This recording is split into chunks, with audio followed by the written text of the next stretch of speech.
Cerberus is probably the most tactically minded faction that you'll fight in multiplayer and in single player.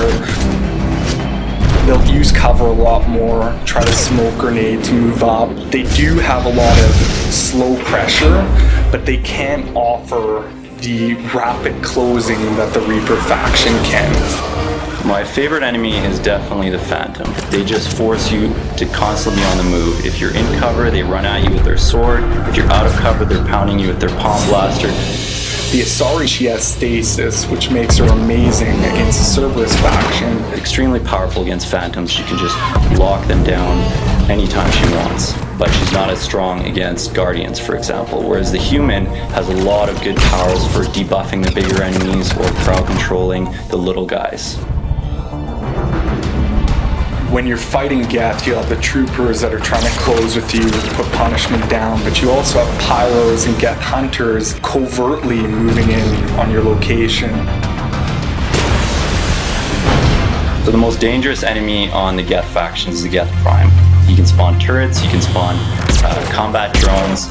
Anyone with sabotage will have a great advantage against the Geth faction because they can actually hack Geth platforms and get them to fight each other. My favorite unit in the Geth faction is the Geth Pyro. You can take him from range by shooting his tank and having it explode and take out a bunch of units around him. So spatial awareness is extremely important when fighting the Geth. The Reapers in particular are probably our hardest faction right now, just because they're so aggressive. The Banshee, the Brute, the Ravager, they just come at you, and it's not like Cerberus where you can bunker down in an area and just take them out as they come. You really have to stay mobile.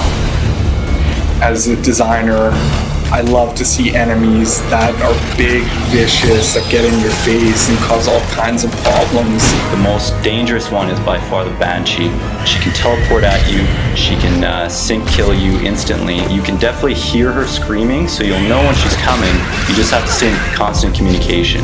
And no one should ever stay close to a Banshee. Even the Vanguards, you do not want to charge the Banshee.